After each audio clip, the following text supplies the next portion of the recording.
Yeah, the HBCU All-Star Game is also going to be here in the Valley, and that's happening early next month. It's going to be big. The game brings together the best players from historically black colleges and universities from all across the country.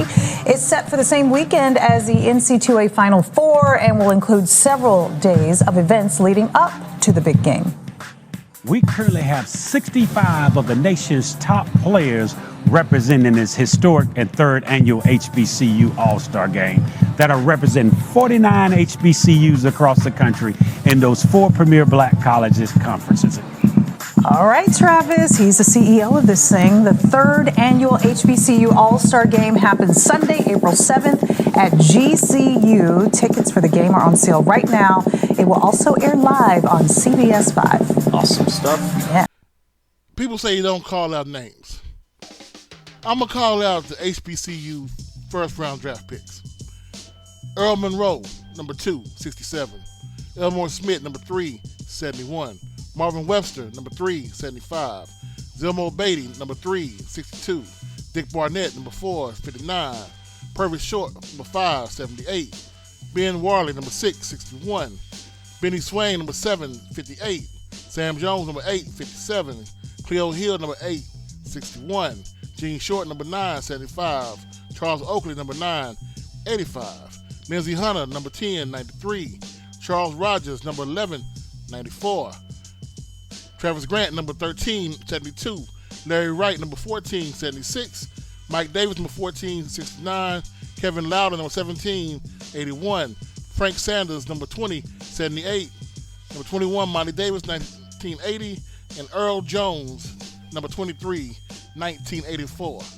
Those are the only HBCU draft picks in the first round. The last one was 1994. One more again, people. 1994. The schools with the most NBA draft picks were Tennessee State and Jackson State with 23 each. Grambling is second at 22 behind them.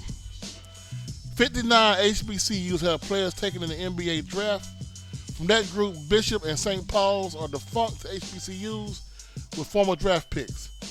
Coppin State, Delaware State are the only D1 schools that haven't had an NBA draft pick. People, who in the hell are we going to see drafted in the first round?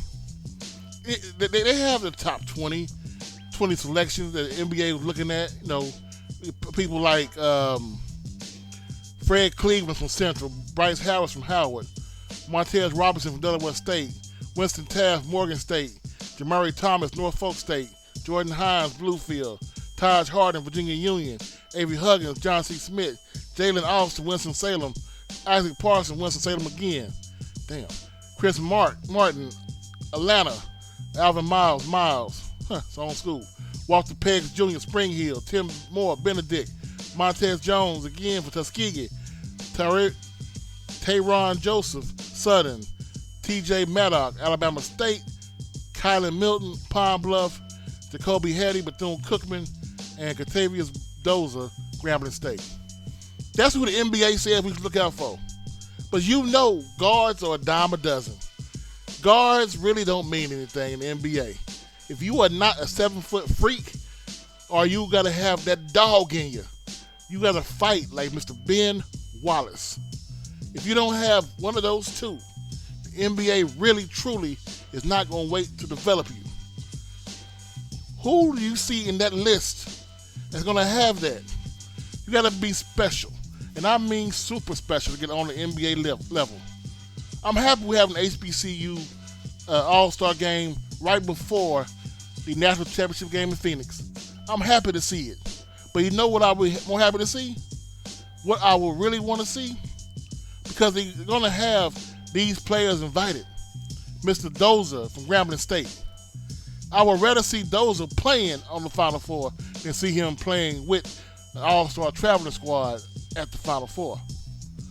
What's it going to take to get an HBCU to actually win a national championship? I don't want to hear anything more about no secondary bowl games, secondary titles. To actually win the big deal, we don't need a 5-star. We need about a couple of 3 or a couple of 4. We don't need the big dog. We'll need the number 1 player in the in the college ranks in recruiting.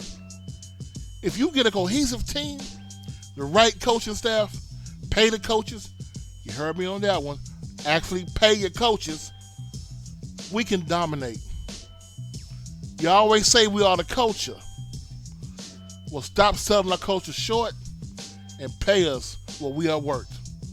I'm out of this shit.